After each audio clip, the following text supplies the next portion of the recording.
Hello, मेरा नाम सुभाष है और मैंने एनटीपीसी 2019 क्लियर किया था। और आज इस वीडियो में हम जीके के बारे में बात करने वाले हैं, क्योंकि आपको पता होगा कि जीके ही सबसे मेन रोल प्ले करता है रेलवे के किसी भी एग्ज़ाम में। और एनटीपीसी में आपको पता है कि 100 में से 40 नंबर का आपका जीके होने वाला है। और मैथ्स रीजनिंग तो बच्चे कर भी लेते हैं, क्योंकि थोड़ा लेवल आसान है और टाइम इनफ मिलता है तो कर लेते हैं। लेकिन मेन प्रॉब्लम फंसता है जीके में। और जीके में 40 में कम से कम आपको 20-25 करना होगा। अगर आप 80 के आसपास स्कोर करना चाहते हैं तो इधर 60 में आप 50-55 कर सकते हैं इजीली, और इधर आपको 25 के अराउंड करना होगा, तब जाकर आप 75-80 तक पहुंच पाएंगे। तो 30 तक तो जाना मुश्किल है, लेकिन 20-25 तक तो आसानी से किया जा सकता है, इतना हार्ड नहीं है। तो देखिए कैसे क्या करना है। सबसे पहले जीके का जो सिलेबस है बहुत बड़ा है। इसमें आपको आर्ट्स में हिस्ट्री, पॉलिटी, जियोग्राफी, इकोनॉमिक्स ये पढ़ना होगा। साइंस के लिए फिजिक्स, केमिस्ट्री, बायो ये पढ़ना होगा। इसके साथ ही इन्वायरमेंट एंड इकोलॉजी जो होता है वो भी पढ़ना होगा। इसके साथ ही साइंस एंड टेक्नोलॉजी। आप हर एक प्रीवियस ईयर क्वेश्चन देखेंगे या मॉक सॉल्व करते होंगे तो वहाँ आपको पता चल रहा होगा कि साइंस एंड टेक्नोलॉजी से 1 से 2 क्वेश्चन आना ही आना है। कंप्यूटर से 1 से 2 क्वेश्चन आना ही आना है। स्टैटिक जीके से 7-8 क्वेश्चन आना ही आना है। करेंट अफेयर से 6-7 क्वेश्चन आना ही आना है। तो ये सारी चीज़ें हैं। तो होता क्या है, आपने जो पढ़ा होगा, साइंस पढ़ा होगा या आर्ट्स का subject history, polity, geography, economics पढ़ा होगा, तो ये सारा क्वेश्चन तो सॉल्व हो जाता है। लेकिन फंसता क्या है? फंसता है आपका स्टैटिक वाला पोर्शन, फंसता है आपका करेंट अफेयर्स। यही फंस रहा है ना। कंप्यूटर फंसता होगा, साइंस एंड टेक्नोलॉजी फंसता होगा, क्योंकि आपको पता नहीं है ना कि क्वेश्चन कहाँ से आ रहा है, कैसे आ रहा है। तो हम डिटेल्स में सारा कुछ बात करेंगे इस वीडियो में। तो देखिए, लास्ट तक वीडियो देखिए, आपको समझ में आएगा और मार्क्स बढ़ेगा। अगर मैं जो बोलूँगा अगर आप करेंगे तो डेफिनेटली मार्क्स बढ़ेगा। तो सबसे पहले हम बात करते हैं स्टैटिक जीके के बारे में। तो स्टैटिक जीके में आपने देखा होगा कि जो सबसे इंपॉर्टेंट टॉपिक है वो क्या है? सबसे इंपॉर्टेंट तो जनगणना है। जनगणना से आप हर एक शिफ्ट में 1 से 2 क्वेश्चन आना ही आना है। इसके बाद एक पंचवर्षीय योजना देख लीजिए, शास्त्रीय नृत्य देख लीजिए। तो ये सब क्या है? बहुत ही ज़्यादा इम्पॉर्टेंट टॉपिक है।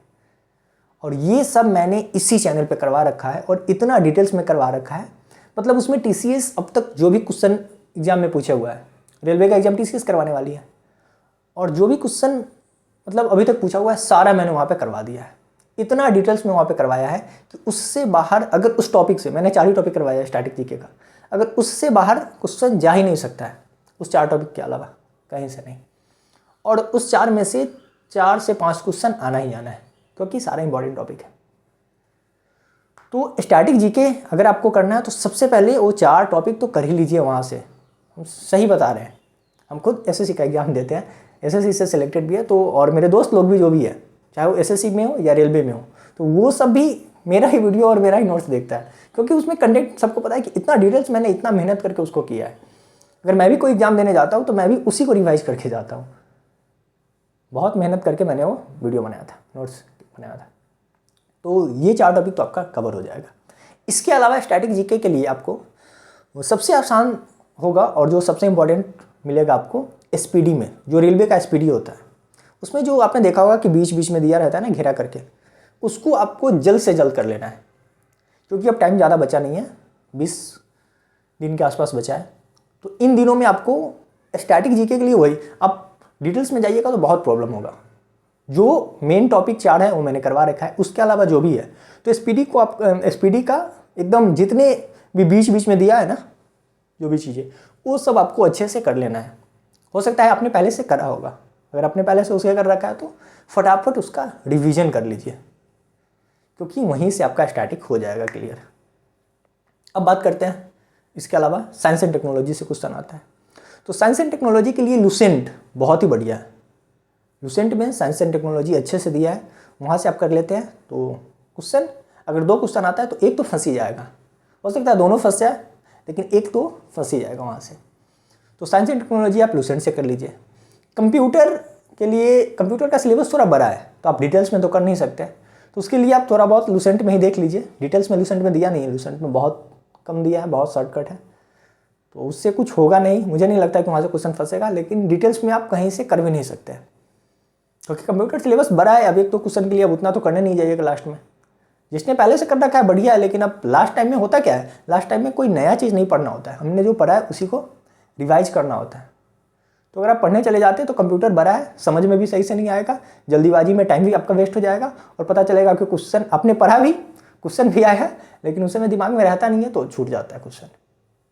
तो लास्ट टाइम में हम ये नहीं कहेंगे कि जाकर आप कंप्यूटर पढ़ने लगिए। अगर आपने पहले से पढ़ा है तो ठीक है, नहीं पढ़ा है तो थोड़ा बहुत लुसेंट में दिया वहाँ से देख लीजिए।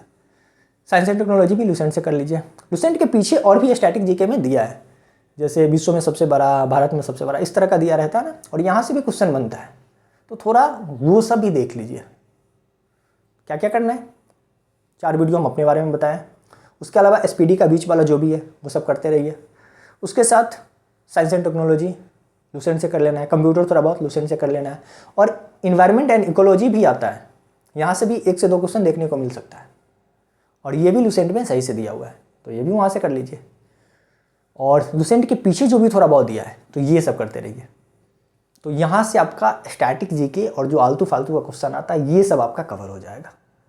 थोड़ा लंबा है लेकिन स्टैटिक जीके बहुत बड़ा है ना, तो मार्क्स उठाना है तो यही सबसे शॉर्टकट तरीका है। ये सब इंपॉर्टेंट चीज़ें हैं जहाँ से डायरेक्ट क्वेश्चन फंसेगा, बाकी करने को तो बहुत चीज़ है, तो उतना नहीं करना है, इतना आप करते हैं तो बहुत फ़ायदा मिलेगी, हम बता रहे हैं। इसके अलावा अब बात करें, स्टैटिक हो ही गया, साइंस एंड टेक्नोलॉजी हो ही गया, इन्वायरमेंट इकोलॉजी बता ही दिए, कंप्यूटर बता ही दिए, अब क्या बचा, बाकी कंप्यूटर का शॉर्टकट की और फुल फॉर्म ये अक्सर देखने को मिलता है, शॉर्टकट की और फुल फॉर्म। तो इसका PDF हम टेलीग्राम चैनल पे डाल देंगे, लिंक डिस्क्रिप्शन में आपको मिल जाएगा, वीडियो का भी प्लेलिस्ट का लिंक नीचे डिस्क्रिप्शन में मिल जाएगा, तो वहाँ हम डाल देंगे। यहाँ से आप शॉर्टकट की और फुल फॉर्म याद कर लेते हैं तो वहाँ से भी क्वेश्चन एक फंस सकता है, क्योंकि ये ज़्यादा आता है। ठीक है, ये हो गया। इसके बाद बचा आपका मेजर सब्जेक्ट, जो हिस्ट्री, पॉलिटी, जियोग्राफी, इकोनॉमिक्स हो गया। इकोनॉमिक्स आप चाहे तो छोड़ भी सकते हैं, एक क्वेश्चन कभी कभी देखने को मिल जाता है, एक तो जो आप कितना भी पढ़ भी लेंगे तो क्वेश्चन थोड़ा लेंदी टाइप का होता है, तो चाहे तो इकोनॉमिक्स आप छोड़ सकते हैं। बाकी हिस्ट्री, पॉलिटी, जियोग्राफी आपने जो भी पढ़ा होगा उसको रिवाइज कर लीजिए।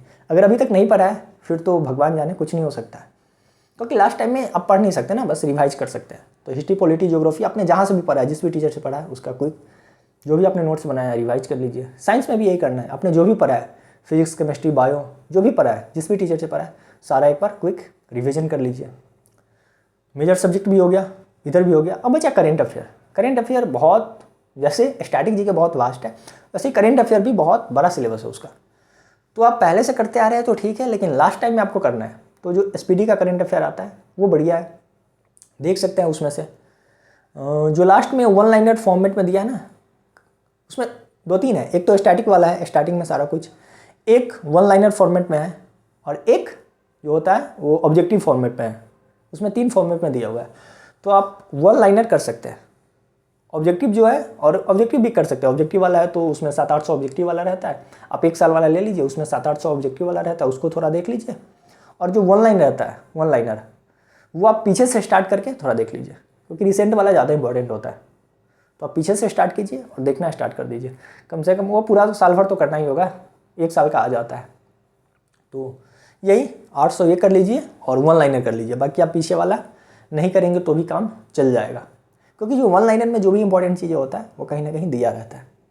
इधर तो बहुत विशाल है, अगर आप पहले से करते आ रहे होंगे तो इधर वाला अगर आप पूरा कर लेते हैं ना SPD, स्टार्टिंग का भी, 1 लाइनर भी और ऑब्जेक्टिव वाला भी, फिर तो SPD से ज़्यादा क्वेश्चन फंस जाता है। अगर आप 7-8 क्वेश्चन एग्जाम में आता है तो आप 5-6 क्वेश्चन आराम से कर लोगे, फंस जाता है वहाँ से। लेकिन टाइम कम है तो क्या करना है, उतना ही करना है। ठीक है, इतना कर लेते हैं। तो काफ़ी मुश्किल है करना, इतना आसान नहीं है। अगर आपका मैथ्स रीजनिंग अच्छा है तो आप फुल फोकस जीके पे दीजिए, लेकिन अगर मैथ्स रीजनिंग भी ख़राब है तो फिर सबको देखिए, मैथ्स रीजनिंग पे ज़्यादा फोकस कीजिए, क्योंकि वहाँ से भी मार्क्स बढ़ेगा। जीके का कोई गारंटी नहीं है। ये सब करने के बाद भी करेंट अफेयर आप पूरा पढ़ लेते हैं, उसके बाद भी ये गारंटी नहीं है कि क्वेश्चन फंस जाएगा। या स्टैटिक जीके आप पूरा कर लेते हैं, लुसेंट कर लेते हैं, सारा कुछ कर लेते हैं, तो गारंटी नहीं है कि मतलब क्वेश्चन फंसेगा, मतलब ये गारंटी नहीं है कि ज़्यादा फंसेगा। लेकिन अगर मैथ्स रीजनिंग आप अच्छा कर लेते हैं तो मैथ्स रीजनिंग से तो आना ही आना है। तो मैथ्स रीजनिंग अगर आपका वीक है तो पहले आप मैथ्स रीजनिंग को स्ट्रॉन्ग कीजिए, देखिए कहाँ से क्वेश्चन छूट रहा है। और जीके फिर थोड़ा देखना है, लेकिन थोड़ा उतना नहीं देखना है। लेकिन अगर मैथ्स रीजनिंग आपका पहले से स्ट्रॉन्ग है तो फुल फोकस जीके पे कीजिए, और मैंने जो बोला है सारा कुछ कीजिए। बाकी इसके अलावा अगर करना चाहते हैं तो SPD में, जो SPD का जो जीके आता है रेलवे जीके, उसमें जो भी दिया रहता है वन लाइनर फॉर्मेट में, उसको भी कर लीजिए, काफ़ी इंपॉर्टेंट है। एसपीटी पूरा बुक ही इंपॉर्टेंट है, उसमें आलतू फालतू कुछ है ही नहीं, मतलब उसमें जो भी दिया है सब मस्ट इंपॉर्टेंट है, तो वो भी कर सकते हैं। लेकिन जो बीच वाला है वो तो स्टैटिक का पोर्शन है, वो तो बहुत ज़्यादा इंपॉर्टेंट है, वो तो करना ही होगा, ठीक है। तो ये सब था, आप कीजिए, बाकी देखिए बहुत इंप्रूवमेंट मिलेगा। इतना अगर आप कर लेते हैं तो आपका 5 से 7 मार्क्स ईजिली आप जीके में बढ़ा लेंगे। बाकी मैथ्स का डिटेल स्ट्रेटेजी और रीजनिंग का भी हम अगले वीडियो में लाएंगे। और बाकी एक पूरा मिक्स वाला था जो पहले वीडियो अपलोडेड है, जिसमें मैंने मॉक कैसे लगाना है, मैथ्स, रीजनिंग, जीके शॉर्टकट में उसको सारा कुछ एक ही वीडियो में बताया था, लेकिन ये थोड़ा डिटेल्स था। फिर ऐसे ही डिटेल सेक्शन मैथ्स का लाएंगे और डिटेल रीजनिंग का लाएंगे, वो कल तक अपलोड हो जाएगा, ठीक है। बाकी वीडियो अच्छा लगे, सब कुछ सही लग रहा है तो पता ही है क्या करना है, सब्सक्राइब, लाइक, शेयर जो भी होता है कर दीजिए, ठीक है। रहने देते हैं इतना ही।